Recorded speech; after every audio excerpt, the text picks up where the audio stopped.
Hello, welcome to Inside the Birds Postgame Live. I'm Geoff Mosher with Adam Caplan. The Eagles do it again, Adam. They arrived to the show, but in the end, they rattle off 23 straight points in the third and fourth quarter, and then they win 26-18 over the Washington Commanders. It is their sixth straight win, Adam. It puts them a game and a half in the lead. We talked about how big this game was, given the schedules that both of these teams face, and then they'll face each other again in about 6 weeks, and that'll be probably another heavyweight fight. But for now, the Eagles are in control, and I can't believe I'm saying this, right? But here we are, 11 weeks into the season, and the Eagles defense carried the Eagles off. About that. Yeah. I love. We already have comments in the chat. This is such a great comment. Aged like 20 years watching this game, man. Yep. It's so funny because for Patreon members, we're on Discord tonight, and we had a great time. I got to tell you, Geoff and I were in there most of the night, and the first quarter was such a bleep show. Hurts got off a terrible start. I mean, he just had no awareness. But winners find a way, man. He's mentally tough. Like the first half was awful mostly, but then he started to process better. That run to the right sideline was phenomenal. I got to tell you, that was an incredible run. Yep. You get that first down. That was actually a critical play in the game. Huge. So, he got the job done in the end. Barkley's obviously the team's MVP this season. He was MVP this game. We'll get to him in a minute. But, the bottom line is they found a way to win. As you said in that chat tonight, these Washington Eagle games take on a life of their own. It was so bizarre how bad this game was in the first quarter. I have no idea how the fans felt if you're watching this and you're in the parking lot, because I know it's hard to get out. Geoff and I know this. Covering the Eagles for many years. It's hard to get out sometimes. I wrote long stories on purpose. Yeah, exactly. Right. Oh, I got you. Right. You'd stay late. Yeah, I got you. But bottom line is they found a way to win, man. It didn't look good. We'll get to the defense, folks. We'll get to Jake Elliott. Oh, my God. There's so much to unpack. We don't have 2 hours, okay? We both have to get some sleep tonight, but there's a lot that we have to cover. We got to discuss. I got some insight on some stuff. It was a very odd game, but good teams find a way to win, and give them credit. They found a way to win. Yeah, the Eagles are starting to develop into becoming one of those teams, Adam, that has so much talent that you almost have to beat them twice. You have to force them off their game, which Washington did, but then you also have to play mistake-free yourself, which Washington did not. And then because it's close, and then all of a sudden, when you can't do it, when you can't beat them while they're down, then all of a sudden the Eagles spring the big plays on you that they were waiting for all night long. And Saquon Barkley, you're right, it does start with Jalen Hurts in that 9-yard run. That was huge. Great run. Beat him to the corner. It was Walker, I think, beats to the corner, stretches out his arm. It was the second. He had 2 back-breaking third down runs. There was one earlier that he got into the red zone as well on a run that I was surprised that Dorrance Armstrong let him get outside. But that second one was a huge back-breaking run. And then once Washington decides not to, to try to go for on fourth down, they don't get it. I don't know if that was the exact play call or if Daniels kind of bumbled it by almost losing handle of the ball. But once you gave the Eagles that life, then came the big plays by Saquon Barkley. And that's how the Eagles have been winning. There's very few games outside of maybe that Giants game where the Eagles are just going to finish it off by halftime of the third quarter. But this is a good test of their resilience, and they keep coming up and passing the test. Yeah, Kirk Herbstreit talked about the way that the Eagles have played this season, where Barkley gets sort of bottled up a bit in the first half, and then he goes off in the second half. My God, tonight, that was the epitome of it. He's just, look, I know running backs really don't win the NFL MVP. It's rare. Well, he sure as hell is going to be up for the running. And I vote in 2 polls, so trust me. He's got it's either him or Lamar. My God, Lamar's been unbelievable. But, I got to give Joe Banner credit, the former Eagles president, who yelled at me when I told him that I don't know about 12.5 million years a lot. He goes, trust me. He told me this in March. It's going to turn out to be a bargain. Joe, you nailed it. I'll take one. I'll take one for the team. I got that wrong. I didn't say they shouldn't sign him. I just felt 12.5 million was too much. Yeah. I was wrong. 16 million's not enough. Mea culpa. Yeah. It's funny, if you're box score scouting, Adam, you're looking at Saquon Barkley, 26 for 146, 2 touchdowns. Yeah. And you're like, wow, that's and plus, by the way, the huge catch that he had that I think set up the first field goal, right? The 31-yard or the 31-yard field goal.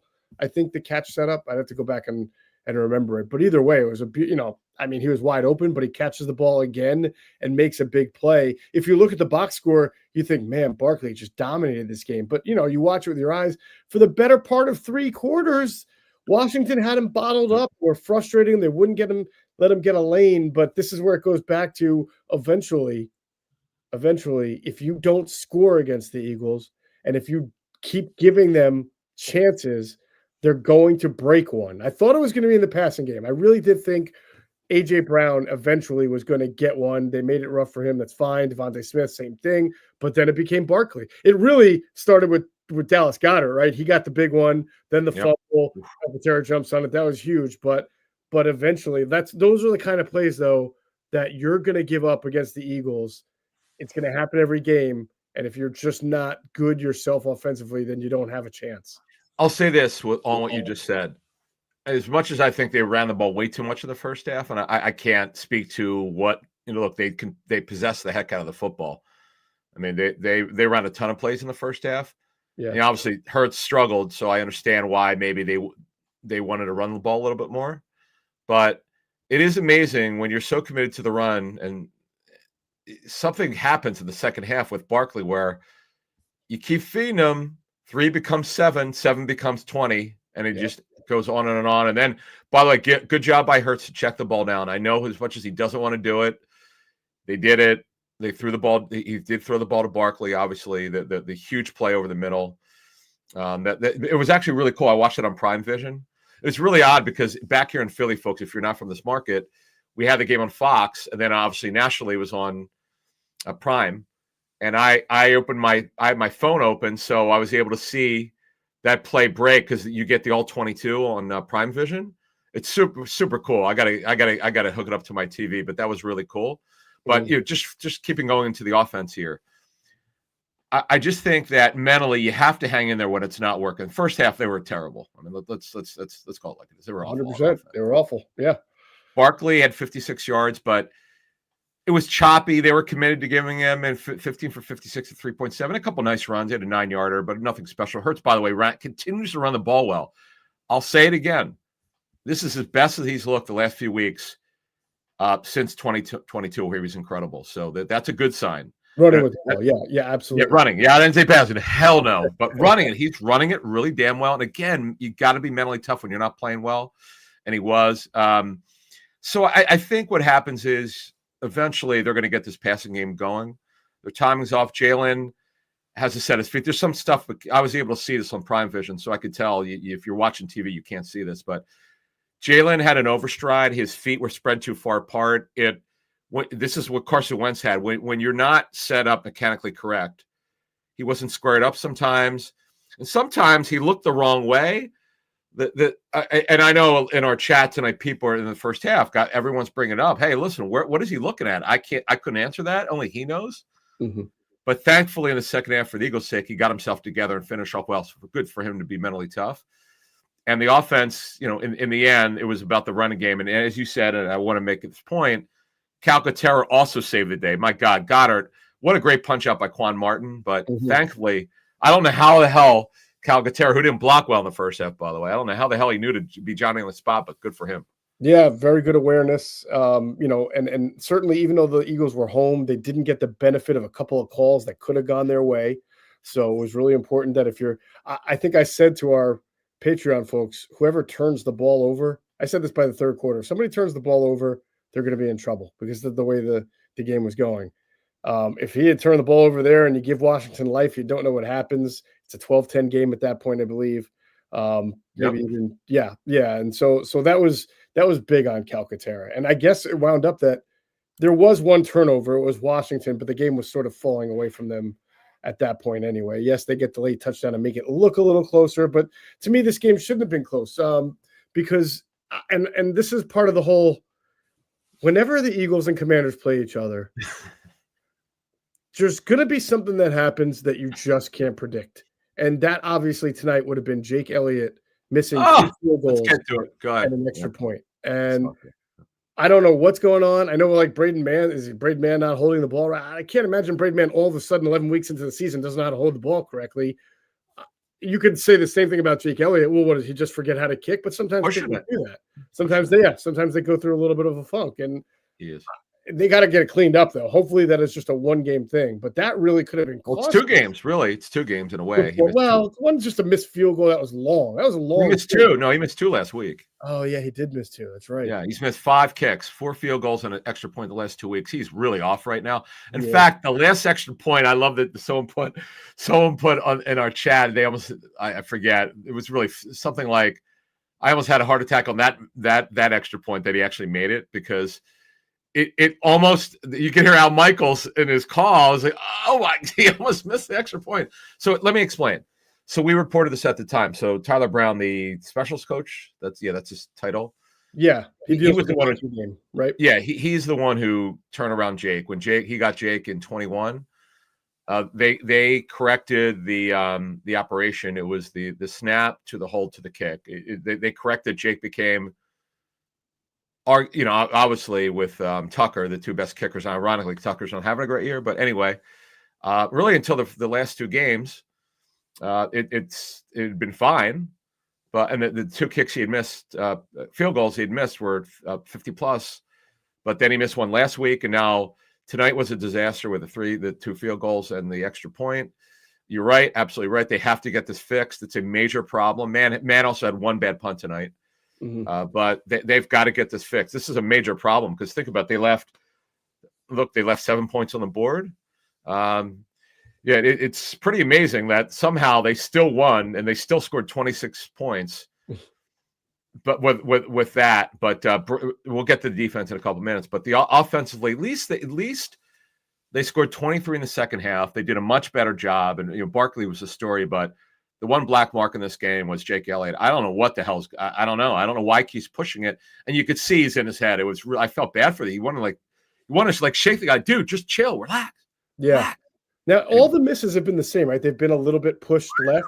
I think that's better than if he was all over the place, because it feels like there's just a little bit of a mechanical adjustment he'll have to make. And you give him the benefit of the doubt. He's been a great kicker in the league for several years now. But to your point, you don't have too much time. I mean, you got every game matters, and you got to make sure that you're sound for all these games down the stretch. You can't be giving points away and expecting to be winning all the time, and especially in the playoffs. So that would be really bad if it were to resurface in the playoffs. So hopefully they get that straightened out. I give credit to Dan Quinn and the defense, Joe Witt Jr. For the most part, I also watched it on what is it that Prime Vision? Did you watch all 22? Great. Yeah, you watched all 22. So what Washington did was fairly simple. I mean, they played a lot of 2 shell, kept 2 safeties deep, so they didn't get beat over the top. They didn't blitz a lot. They would bring 5 occasionally, played zone, and their front 4 did a good job, especially in the first half, of making Jalen feel like he was being pressured, even if he wasn't. Meaning they were pinching the pocket around him, and you'd like to see Jalen step up in the pocket or just know that he's okay because his offensive line's good, but he flushed himself out too many times, and that made him throw on the run or throw short or have a lack of communication with his receivers. So, obviously, when you face the really good defensive fronts of the league, and we talked about this in the pregame show, Washington's defense, I know they were bad against the run, which you saw in the fourth quarter, statistically, but they were a top 4 team in pressure rate and sacks, and they don't blitz. Well, they do. They blitz a lot, although just not this game. So, Dan Quinn usually likes to play a lot of 1 high and man. I think he adjusted, and they did a good job. So this will have to be a little bit of a go back and watch the film for Dylan, for the offensive coaches, and say where can we clean this up and be a little bit better here. It's so funny you say that, because I was thinking at halftime, if somehow they could win this game, this would be good bad tape. Yeah, it's so funny you brought that up, because I was thinking at halftime, like this, they look so pathetic on offense. The defense, I can't wait to talk about the defense. Yep, in a minute, but then they rolled in the second half. So in terms of the passing game, not as much, but Hurts did hit some good passes in the second half, particularly to Goddard and Smitty had one, and obviously the big play to Barkley. And by the way, how about Dotson catching the first pass of the game? The thing, I'm looking at my notes here, a lot of motion. They had some burst motion, which is when they're tight off the tight split, and then they move to the right. They had orbit, I believe, with Dotson a little bit, and they did some tempo. A lot of tight splits, which is usually not what they do. And then in the second half, they went with wide splits. It's fine. Hey, look, I like it. I'm no matter what happened, I just like that Moore's mixing it up. I know that people hated the special play. What would you call that? Because it got blown up. Which play? The reverse to throw back to Barkley and back to Hurts. It got broken up. I would call that a bad play. Yeah, I know. It got blown up. Calcaterra looked like he missed a block there. Yeah. He's got some issues with blocking. Why the Jack Stoll stuff, folks? He was going back to the Eagles if he cleared waivers. I can tell you for a fact. Yeah. I think the Eagles expected that they were going to get him back and did not. Yeah. Oops. That's great. Uzomah was out there for at least one snap. Yeah. I did see. Because I had to go to the. I'm like, who is 47? I'm like, is that? I thought maybe it was 57. I'm like, no, that's not Van Summeren. That's is 47 a backup long snapper? Who's 47? Yeah, that's what I know, right? That's why is it Rick Lovato out there? Rick Lovato. Yeah, I don't even know. I have no idea what number Rick Lovato is. Like 46 or something like that. Yeah, it sounds wrong. Dornbot's was 46, right? Yeah, there you go. I think when we watch you all 22, honestly, I think Jalen Hurts' best throws were not always completions. I thought he made a pretty good throw to Devontae Smith to try to get him on the sideline. Devontae was trying to toe tap and he dropped it. I thought he made a really nice third down slant throw to Jahan Dotson, and Jahan Dotson dropped it. He had a chance against his old team. Yep. And then the best throw was the inside. It's like a skinny post from the slant. That was bang play action. I'm pretty certain. The one to Devontae. That was a beautiful, great call. We've been wanting this. Like we saw a little bit of it last year. I don't know what the hell I thought for sure because I saw it in training camp. Yeah, we've barely seen it, but that was a great play. That was clear. Pretty tight coverage, I thought, and he really threw it in there. I mean, great throw. I can't rave about Jalen Hurts on the wide open pass to Goddard. I know it's a big play, and the wide open pass to Saquon Barkley. I don't think those were his toughest or best throws. They were the bigger plays in the game, but I did think he made more good throws than you might think, but some of them just didn't connect. But in general, it wasn't a great game. He just has to move on. He has to get better with his awareness. It was atrocious in the first half. Yeah. I mean, I'm watching this. It's even worse in the prime vision because you could see the entire field. And I'm looking at our chat on Discord, and people are like, they're going crazy, and everyone's seeing it. They could, I guess, you could see it on the regular feed, and it's even worse when you see the all 22 feed. So they got to get him to see better. It's a problem. We've pointed out on Inside the Tape with Cosell. Greg, he only goes by what he sees. He's not interested in anything else. He shouldn't. It's all about tape. It's a tape show, folks. It's not a number show. It's a tape show. This is what 100%. The tape shows you. He's got to be better with awareness. Just think of it. If he's significantly better at awareness, this offense is unstoppable, and so is he, because he's running the ball great. He's got a great arm in terms of arm strength. Just do a better job of putting the ball where it's supposed to go. He's got to be better with that. I agree. I mean, unfortunately, you hope that when the year ends, it's, if it ends short of a Super Bowl, it's not because of that, but that is an area that can hold this offense back at times. So we'll see. But listen, again, they could be so explosive that they can overcome it as well. And he can make plays with his legs and his arm at times that can overcome that. And that's why they are 8-2 right now, or 7-2. They're 8-2. No, they're 8-2. 8-2. All right, let's move on to the defense. Before we do that, Adam, we've been talking about how amazing this time of the year is because you can watch NBA games. You can go watch the Sixers. You can go watch college football. You can watch college basketball. Eagles got some home games left. NFL playoffs will be here in a couple of months.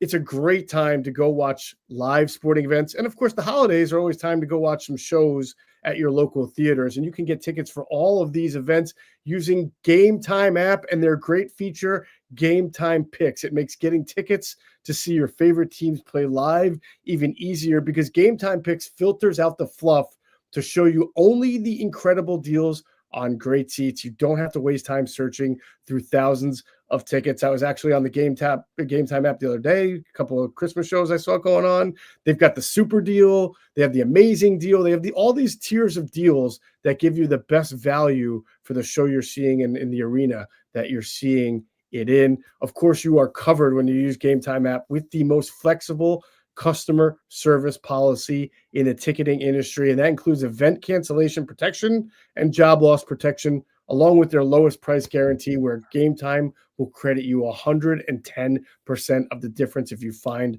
a lower price. So take the guesswork out of buying tickets with Game Time Picks. Download the Game Time app, create an account, and use code BIRDS for $20 off your first purchase. Terms apply. Again, create an account and redeem code BIRDS, BIRDS, for $20 off. Download Game Time today. What time is it? Game time. Well, I'll tell you, you know who it was game time for on the Eagles defense? A lot of guys, but man, did Jalen Carter wreck shop up front. God. And he was going up against, the Washington offensive line is weird. It's very weak in some areas, but Sam Cosmi is a good right guard. Now, he doesn't always go up against that guy. He's phenomenal. By the way, he's one of the best right guards in the NFL, just so you know. 100%. 100%. After a slow start to his career, he's really coming to his own. Yes. So to go up against him is not easy. And there were times Jalen Carr just bullied him. There were times he bullied the right tackle from the Chiefs, Wiley, right? Yep. He was a menace. He was an absolute menace in this game. It was something else, I got to tell you. It was an absolute – we're going to start in the defensive front because, as you said, so many players played well. So Carter was unstoppable.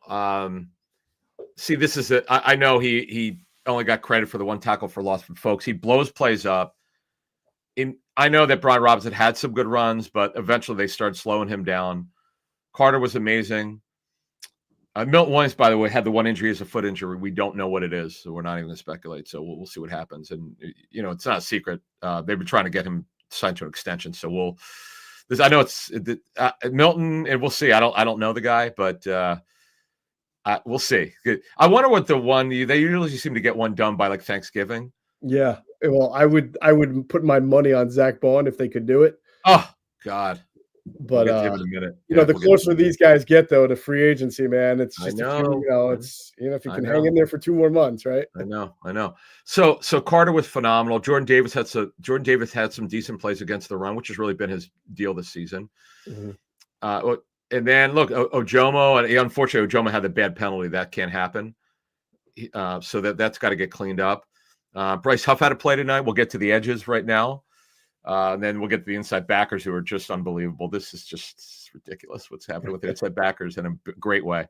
But Sweaty J had he had a beautiful sack in the first half. Really, in fact, talk about meeting.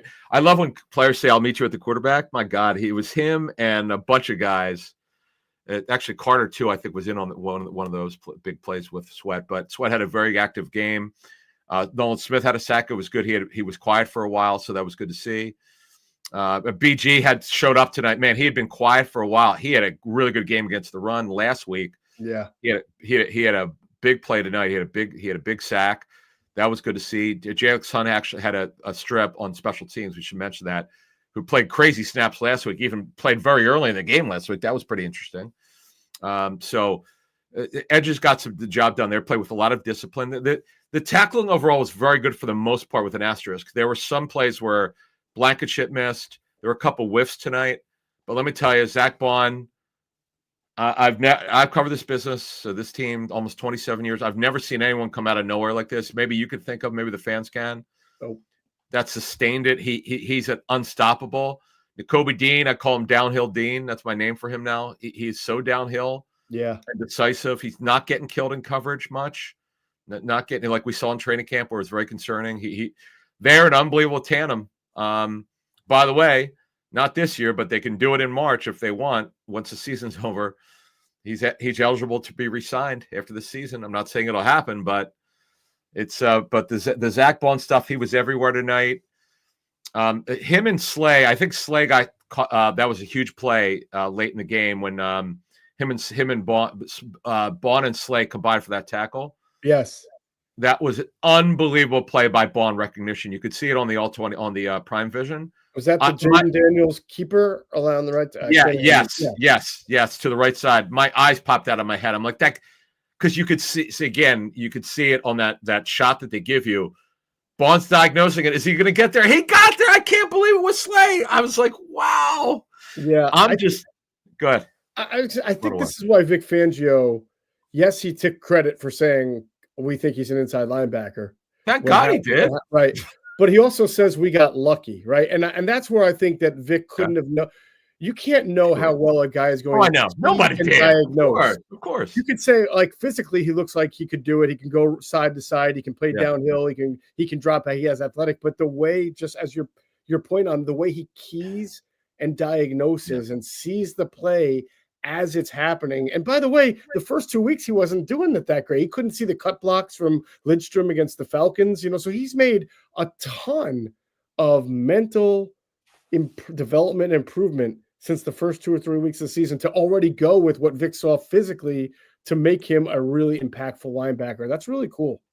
It is, and think about it. I've said this in our chat tonight. Thank God Vic's told Howie, listen, I see him as an inside backer off the ball, but it's an inside backer is the correct term in its scheme, and not a backup outside linebacker and special teamer for $3.5 million.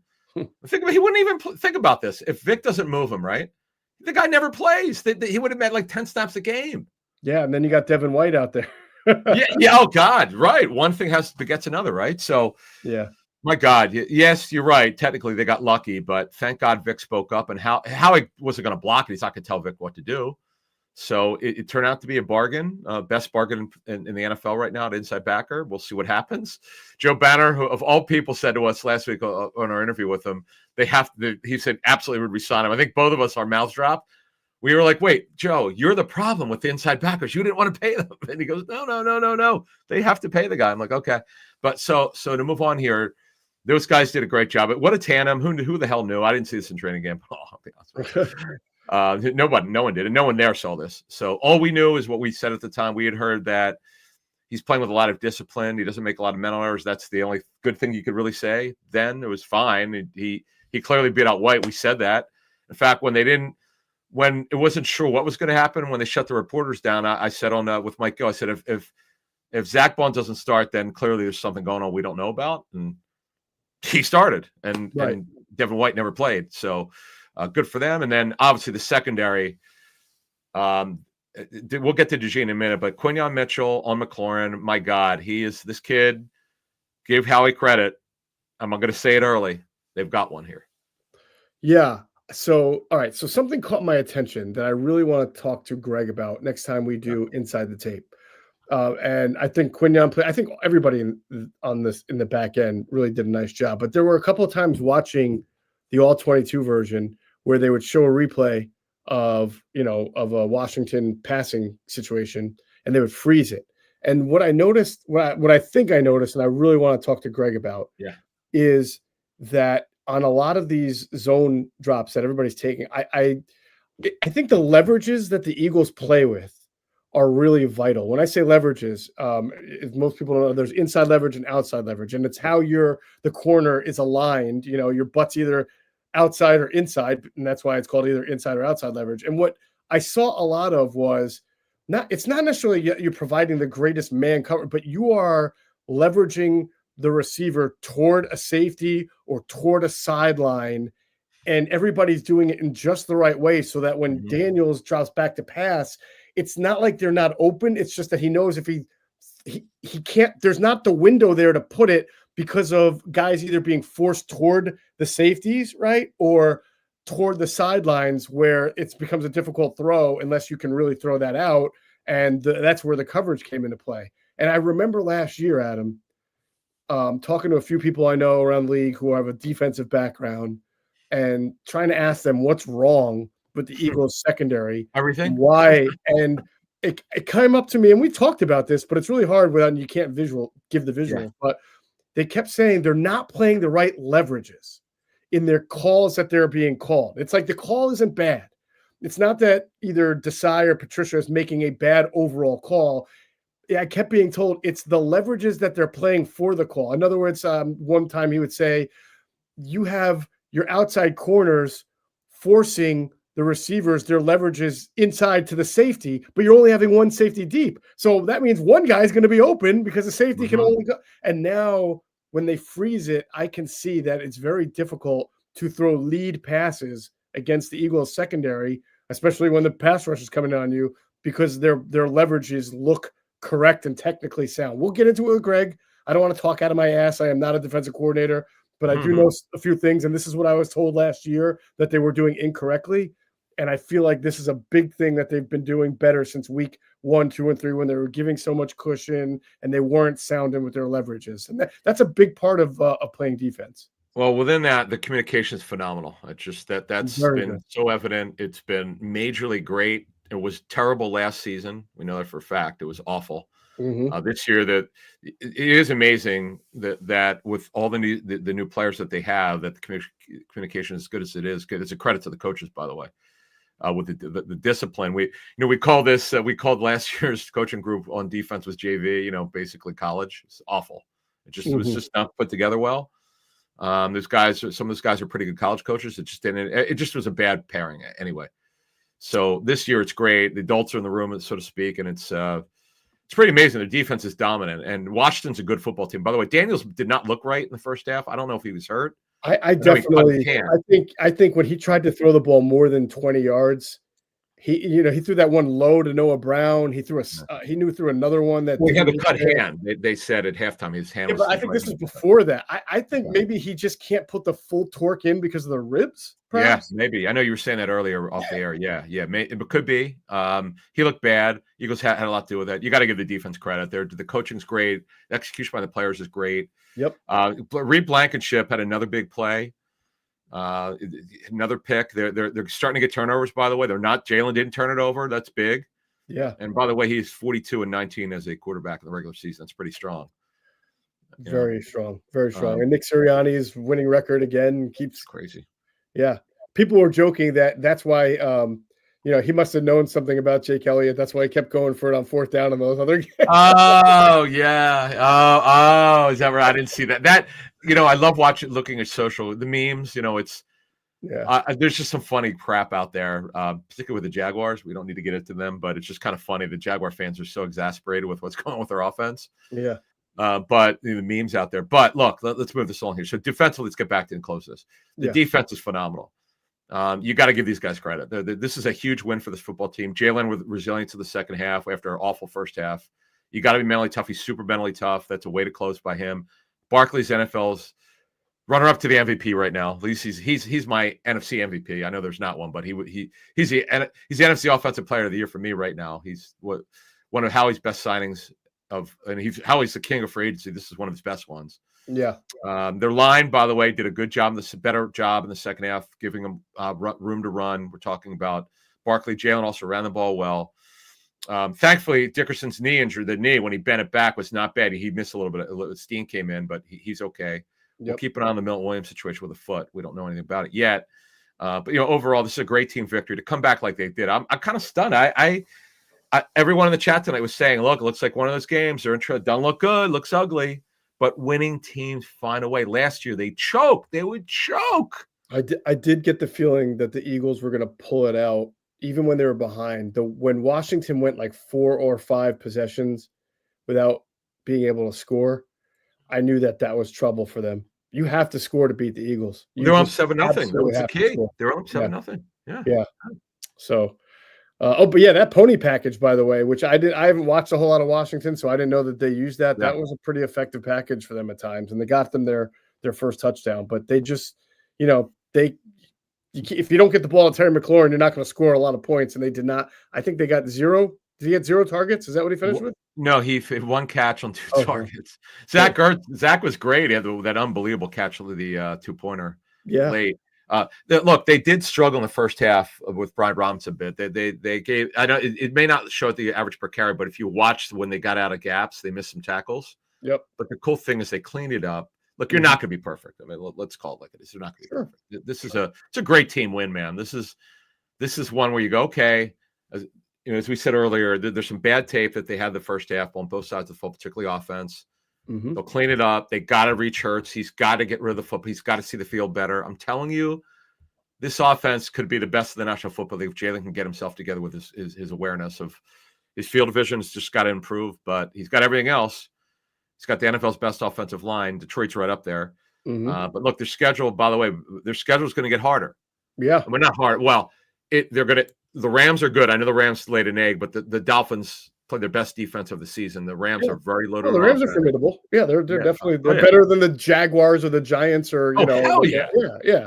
And then they're at the Ravens, and Lamar's unreal. Now the Ravens have the NFL's worst secondary, which is hard to believe, but right now statistically, depending on what metric you look at, they're horrendous. Mm-hmm. Then they skip a week. They take a bye week against Carolina. Then they face the Steelers here.